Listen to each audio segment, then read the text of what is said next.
Shalom adik-adik, selamat hari Minggu. Ketemu lagi dengan Kakak Heni Tampubolon di sini dalam ibadah online Sekolah Minggu HKBP Pasar Rebo. Wah adik-adik, gimana nih? Adik-adik kabarnya? Pasti sehat dan luar biasa ya.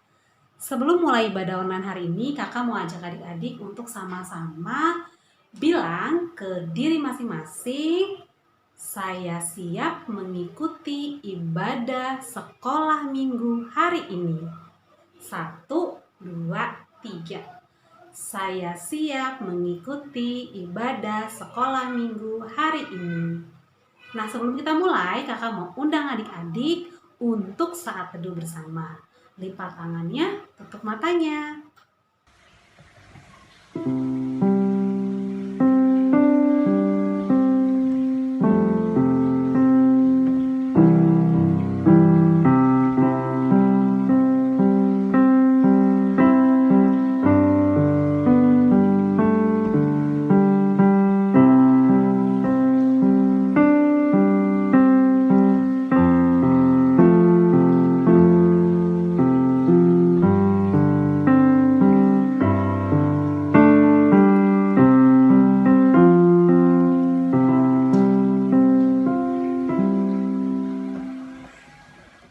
Adik-adik kakak undang untuk bangkit berdiri, kita nyanyikan satu pujian yang judulnya Hatiku Penuh Nyanyian.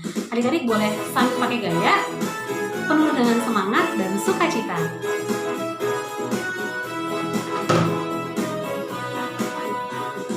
Hatiku penuh nyanyian, hatiku penuh nyanyian, hatiku bernyanyi untuk Raja segala raja.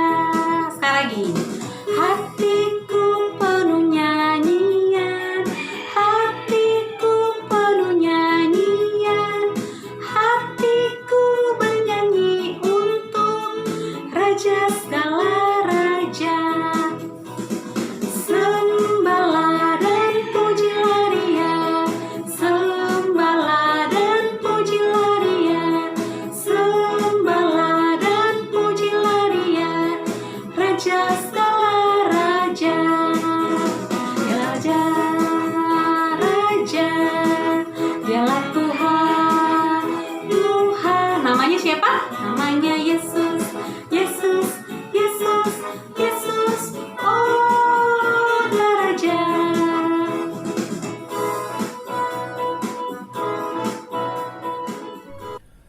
Selamat hari Minggu anak-anak yang dikasihi Tuhan.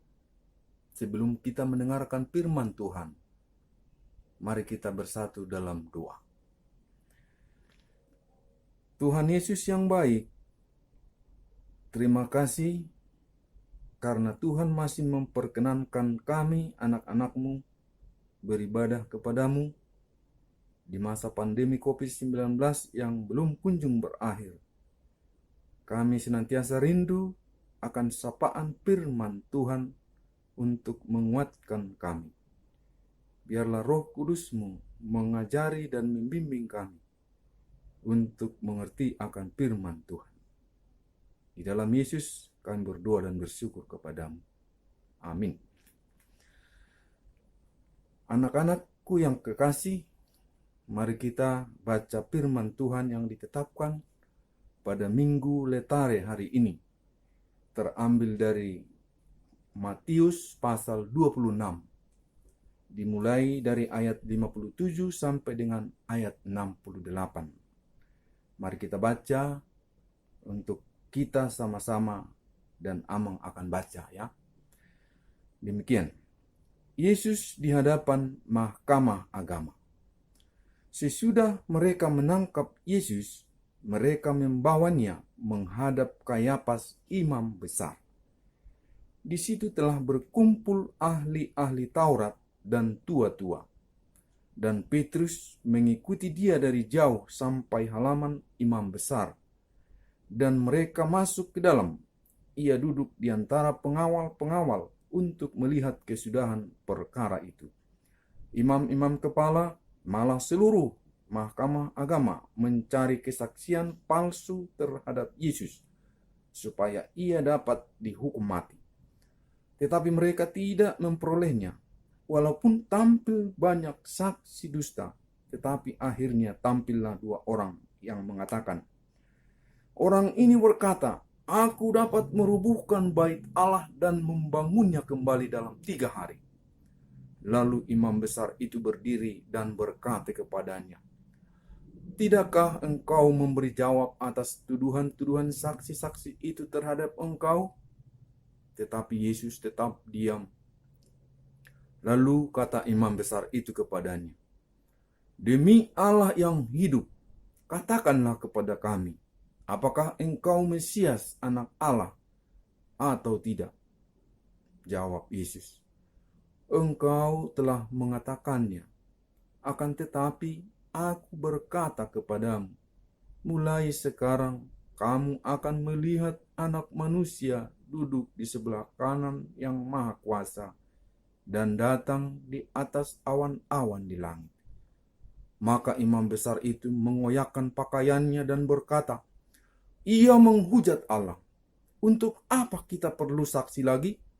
Sekarang telah kamu dengar hujatnya. Bagaimana pendapat kamu? Mereka menjawab dan berkata, ia harus dihukum mati. Lalu mereka meludahi mukanya dan meninjunya. Orang-orang lain memukul dia dan berkata, cobalah katakan kepada kami, hai Mesias, siapakah yang memukul engkau? Demikian firman Tuhan. Anak-anakku yang terkasih, sebelum kita mendengarkan penjelasan firman Tuhan, Amang mau cerita satu, bahwa ada dahulu pada zaman jenderal di Inggris, dia menghukum seorang prajurit yang telah bersalah. Dia akan melakukan hukumannya ini setelah lonceng berbunyi di jam 12 malam.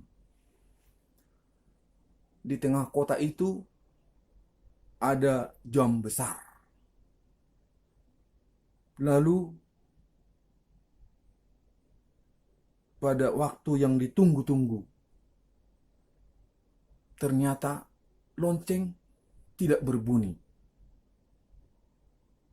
Lalu selidik punya selidik, ternyata di atas telah berada tunangan dari prajurit yang akan dihukum mati tersebut. Dia dengan sekuat tenaga memegangi bandul lonceng yang akan berbunyi, sehingga sampai dengan sekuat tenaga tangannya jadi sakit, bahkan berdarah. Lalu dia dibawa ke hadapan jenderal Inggris, bahwa dia akan mempertanggungjawabkan apa yang dia lakukan. Dengan rasa takut, lalu si gadis menjelaskan bahwa ia berani menanggung risiko demi orang yang dikasihinya, yaitu tunangannya yang akan menjalani hukuman mati. Bahkan dia menunjukkan tangannya yang berdarah-darah, karena dengan sekuat tenaga dia memegangi bandul dari lonceng tersebut. Ternyata hati jenderal Inggris tersebut tersentuh, lalu berkata kepada gadis tersebut, baiklah, karena pengorbananmu, tunanganmu akan saya bebaskan. Anak-anakku yang terkasih, seperti prajurit yang bersalah itu, kita semua adalah pemberontak-pemberontak yang menentang Allah seharusnya kita sudah terancam oleh hukuman mati.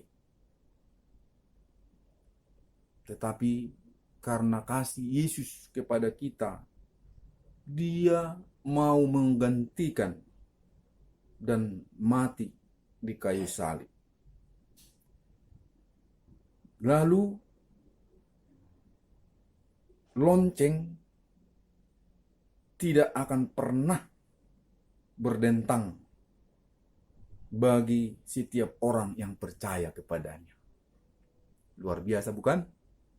Nah, anak-anak yang terkasih, kalau tadi kita sudah ikuti pembacaan firman Tuhan bahwa Yesus di hadapan mahkamah agama. Barangkali di antara anak-anak ada yang tahu kalau di negara kita, misalnya pengadilan negeri atau mahkamah agung, di sanalah tempat memutuskan perkara. Namun kala itu di zaman Yesus, mahkamah agama adalah lembaga tempat mengadili setiap orang yang bersalah agar dijatuhi hukuman. Kita ikuti tadi bahwa Simon Petrus, salah satu murid dari Yesus, mengikuti kemana Yesus dibawa. Ia turut melihat akhir daripada bagaimana nanti Yesus akan disalibkan. Oleh karena itu, melihat peristiwa di hadapan mahkamah agama ini, kita boleh belajar, dan untuk itu apa yang harus kita lakukan. Yang pertama tadi, jangan kita berkompromi atau bersepakat untuk melakukan hal-hal yang tidak benar, seperti mencari-cari kesalahan. Bahkan dikatakan tadi, mencari saksi-saksi palsu supaya mengatakan bahwa Yesus bersalah. Nah, oleh karena itu, kita sebagai anak-anak Tuhan harus katakan iya kalau iya, katakan tidak kalau tidak. Karena hukum yang ke-9, ada yang tahu? Jangan engkau berdusta. Siapapun yang boleh menjadi saksi harus dengan kebenaran. Tidak boleh di dalam, apalagi dengan menambah atau mengurangi. Harus sesuai dengan kebenaran. Bahkan dikatakan di arti dari hukum ke-9, kalau kita belum jelas kebenarannya, kita harus selalu mengucapkan yang benar. Oleh karena itu, firman Tuhan untuk kita hari ini mengajar agar kita meneladani Yesus yang mau berkorban. Kalau tadi dengan ilustrasi yang Amang sampaikan, tunangan dari prajurit, seorang gadis berani dia berkorban, naik ke menara hanya untuk memegangi bandul dari lonceng tersebut supaya tidak berdentang atau berbunyi. Karena kalau berbunyi, hukuman mati untuk kekasihnya, prajurit itu. Coba bayangkan. kalau kita di pihak seorang gadis tersebut berani berkorban, bahkan dia rela dihukum apapun risiko dari perbuatannya tersebut, tapi dia tidak takut. Apalagi Tuhan kita Yesus yang rela memberikan nyawanya demi menebus dosa-dosa kita. Nah, kita harus meneladani sikap daripada Yesus sebagai juru selamat kita. Biarlah apapun yang menjadi risiko, kita harus siap karena kita berlaku benar di hadapan Tuhan. Jadi sekali lagi, biarlah kita meneladani ketaatan Yesus sebagai wujud kasih Allah kepada manusia yang berdosa. Demikian firman Tuhan. Nanti akan dilanjutkan oleh kakak guru sekolah minggu. Halo adik-adik, sebelum kakak Gita cerita, kakak mau tanya dulu nih. Siapa adik-adik di sini yang masih ingat cerita firman Tuhan minggu lalu? Ceritanya tentang apa? Iya, tentang penangkapan Tuhan Yesus. Nah, hari ini kakak akan menceritakan kelanjutan cerita firman Tuhan minggu lalu. Orang-orang yang menangkap Isa membawa dia kepada imam besar Kayafas. Di situ telah berkumpul para ahli kitab suci Taurat dan para tua-tua. Petrus mengikutinya dari jauh sampai ke pelataran tempat imam besar itu. Setelah ia masuk, ia pun duduk di antara para pengawal untuk mengetahui kesudahannya. Para imam kepala dan seluruh anggota mahkamah agama mencari kesaksian palsu untuk mendakwa Isa dengan maksud supaya mereka dapat menjatuhkan hukuman mati atas dirinya. Namun satu pun tidak mereka dapatkan, sekalipun banyak orang tampil dengan kesaksian mereka yang palsu. Kemudian tampillah dua orang yang berkata, "Orang ini pernah berkata, aku dapat meruntuhkan bait Allah dan membangunnya kembali dalam 3 hari." Kemudian berdirilah imam besar itu dan berkata kepadanya, "Tidak maukah engkau menjawab satu saja dari semua yang mereka tuduhkan kepadamu?" Tetapi Isa diam saja. Lalu kata imam besar itu kepadanya, "Demi Allah yang hidup, katakanlah kepada kami, benarkah engkau Al-Masih, sang anak yang datang dari Allah?" Sabda Isa kepadanya, "Engkau sudah mengatakannya. Aku berkata kepadamu, bahwa mulai saat ini kamu semua akan melihat Anak Manusia duduk di sebelah kanan yang Maha Kuasa dan datang di atas awan-awan di langit." Lalu imam besar itu mengoyakkan pakaiannya dan berkata, "Ia menghujat Allah. Perlukah ada kesaksian lagi? Sekarang kamu semua sudah mendengar hujatannya. Bagaimana pendapatmu?" Kata mereka, "Ia patut dihukum mati." Kemudian mereka meludahi mukanya dan memukulnya. Ada juga yang menamparnya seraya berkata, "Katakanlah kepada kami, hai Al-Masih, siapa yang memukul engkau?" Adik-adik, dari cerita firman Tuhan hari ini, apa sih yang bisa kita pelajari? Yang pertama yang bisa kita pelajari adalah untuk tidak takut melakukan kehendak Allah. Nah, adik-adik, tadi kita lihat bagaimana Tuhan Yesus sudah dibenci oleh para tua-tua dan ahli-ahli Taurat. Tuhan Yesus juga sudah ditangkap, tapi Tuhan Yesus tidak takut. Dia tetap melakukan tugasnya. Apa tugasnya Tuhan Yesus, adik-adik, yang diberikan Tuhan Allah? Tugasnya adalah menebus dosa manusia dengan cara mati di kayu salib. Nah, kita pun adik-adik harus berani untuk melakukan tugas panggilan Allah bagi kita. Dengan cara apa adik-adik? Dengan cara terus berdoa dan rajin membaca firman Tuhan. Nah, yang kedua, apa yang bisa kita pelajari? Yang kedua adalah untuk tidak bekerja sama melakukan kejahatan. Nah, tadi kita lihat bagaimana para tua-tua dan ahli-ahli Taurat itu yang membenci Tuhan Yesus saling bekerja sama untuk mencari kesalahan Tuhan Yesus. Supaya apa? Supaya Tuhan Yesus dihukum mati. Padahal Tuhan Yesus tidak bersalah, tapi dengan kejahatan mereka adik-adik, mereka mencari-cari cara supaya Tuhan Yesus dihukum. Nah adik-adik, kita tidak boleh tiru para tua-tua dan ahli-ahli Taurat tersebut. Kita harus mau bekerja sama untuk kebaikan.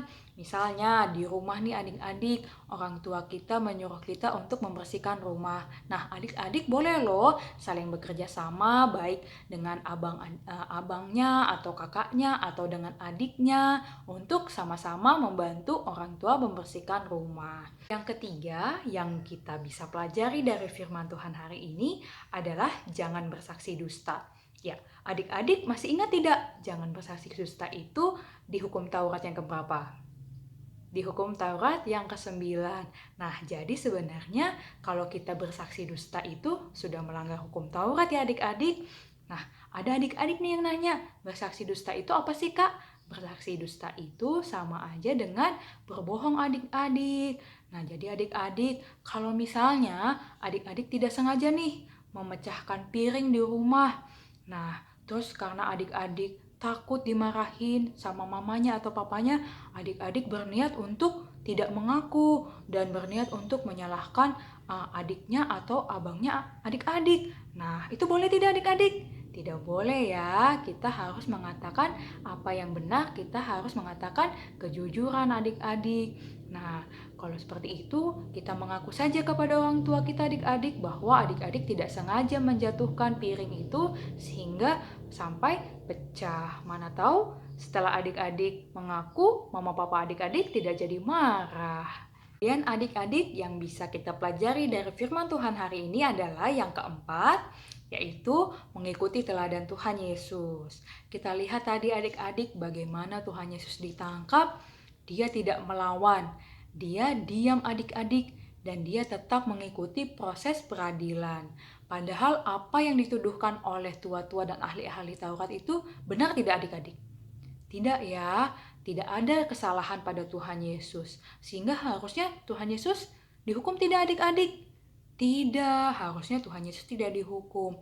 Tapi untuk menebus dosa kita manusia, Tuhan Yesus rela adik-adik dihukum di kayu salib. Karena itulah tugas dia, tugas yang telah Tuhan Allah berikan kepada Tuhan Yesus. Nah, kita pun adik-adik harus mengikuti ketaatan Tuhan Yesus.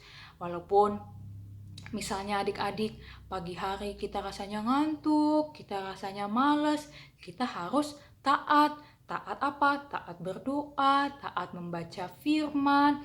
Nah, sebelum tidur, kalau kita capek maunya langsung tidur, nah kita harus lawan adik-adik rasa capek kita, rasa malas kita sempatkan, kita berdoa. Nah, kakak harap adik-adik dapat memahami cerita firman Tuhan hari ini dan melakukannya di keseharian adik-adik ya.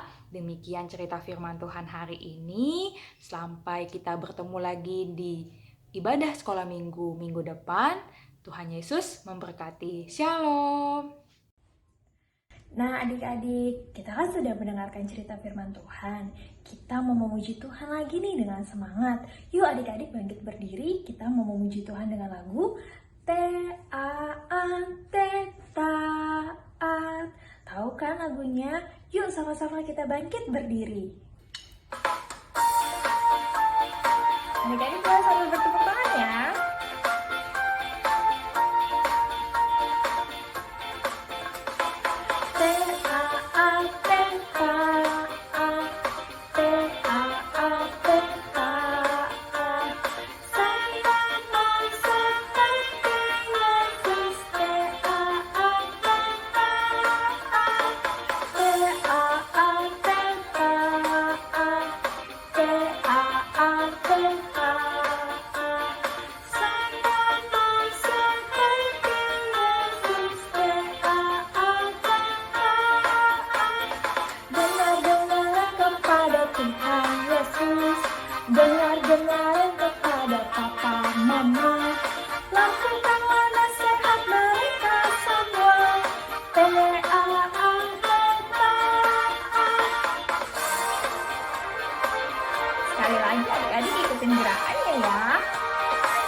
adik-adik, karena kita sudah memuji Tuhan, kita mau tutup ibadah ini dengan berdoa. Adik-adik sikap berdoanya yang baik. Ayo gimana? Lipat tangannya, tutup matanya, fokus untuk berdoa kepada Tuhan. Marilah kita berdoa untuk menyerahkan persembahan kita kepada Tuhan. Bapa kami Tuhan Allah yang Maha Kuasa yang bertahta di surga, kami mengucap syukur dan terima kasih kepadamu ya Tuhan, di mana Tuhan memperkenankan anak-anak di dalam kerajaan-Mu. Di sini kami menyampaikan persembahan kami, kiranya Tuhan menerimanya untuk kemuliaan nama-Mu. Amin. Marilah kita berdoa. Bapa kami yang di surga, dikuduskanlah nama-Mu, datanglah kerajaan-Mu, jadilah kehendak-Mu di bumi seperti di surga. Berilah kami pada hari ini makanan kami yang secukupnya, dan ampunilah akan kesalahan kami, seperti kami mengampuni orang yang bersalah kepada kami.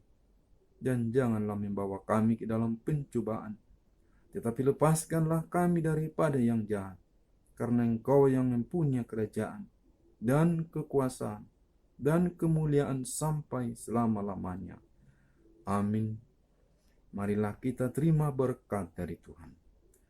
Kiranya Tuhan Allah memberkati kita dan memelihara kita. Kiranya Tuhan menerangi kita dengan wajah-Nya dan dikasihankannya kita.